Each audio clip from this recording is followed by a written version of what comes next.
म्हटलंय की त्यांना कट जो आहे तो शिजलेला होता, मात्र हा प्रकार केव्हा घडला या संदर्भात या मुलाखतीमध्ये काही म्हटलेलं होतं का? महेंद्र, तुम्ही असंच आपल्यासोबत राहा. सामाजिक कार्यकर्ते अंजली दमानिया आपल्यासोबत जोडल्या गेलेल्या आहेत. दमानियाजी, जी माहिती समोर येते ती अतिशय धक्कादायक आहे. सुरेश धस असं म्हणतायत की त्यांच्या खुनाचा कट होता खोक्या प्रकरणामध्ये. तुमची पहिली प्रतिक्रिया?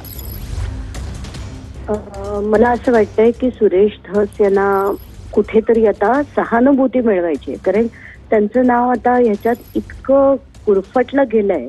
खोक्या भोसले प्रकरण असो किंवा धनंजय मुंडेंना एकदा नाही दोनदा भेटणं असो, की मला असं वाटतं त्यांना कुठेतरी आता सगळ्या लोकांची परत सहानुभूती मिळवायची आहे म्हणून ते असं सगळं बोलतायत.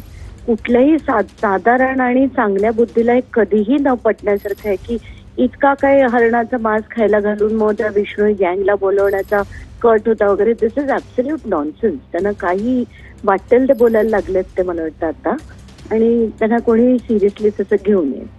पण सहानुभूतीसाठी सुरेश धस इतका गंभीर आरोप करतील असं तुम्हाला वाटतंय? नाही, पण आता हा खरंच आरोप तितका सिरियस असता तर त्यांनी नॉर्मल माध्यमांवर केला असता ना. कुठल्या तरी वेग अशा त्या माध्यमावर जाऊन बोलणं आणि मग त्याचं मोठं हो हा करणं मला नाही वाटत आहे की असतात काही तथ्य. ठीक आहे, धन्यवाद दमानियाजी, तुम्ही आमच्याशी संवाद साधण्यासाठी आणि तुमची प्रतिक्रिया जी आहे ती देण्यासाठी. तर अंजली दमानिया यांची प्रतिक्रिया, सहानुभूती मिळवण्यासाठी सुरेश धस यांनी असा आरोप केला असावा असं त्यांचं या ठिकाणी म्हणणं आहे. मात्र सुरेश धस यांनी एका पोर्टलला दिलेल्या मुलाखतीमध्ये जो गंभीर आरोप केलेला आहे त्याच्यामध्ये त्यांनी असं म्हटलंय की त्यांच्या खुनाचा कट होता. धसांना हरणाचं मांस कसं पुरवलं जातं असं त्या लोकांना सांगितलं.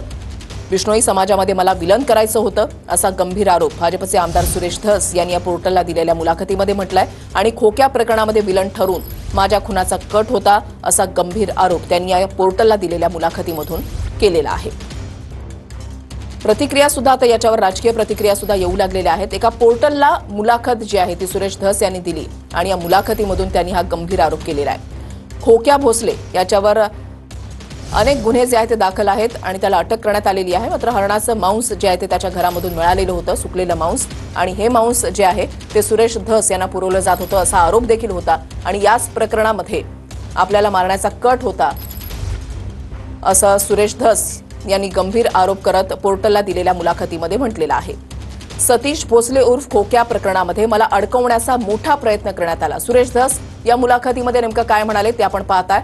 विमानाची तिकीटं फाडून राजस्थानातून बिश्नोई समाजाची काही लोक थेट मुंबईमध्ये आणण्यात आली. खोक्यानं सुरेश धसांना हरणाचं मांस कसं पुरवलं याबाबत त्या लोकांना सांगितलं. बिश्नोई समाजामध्ये मला विलन करायचं होतं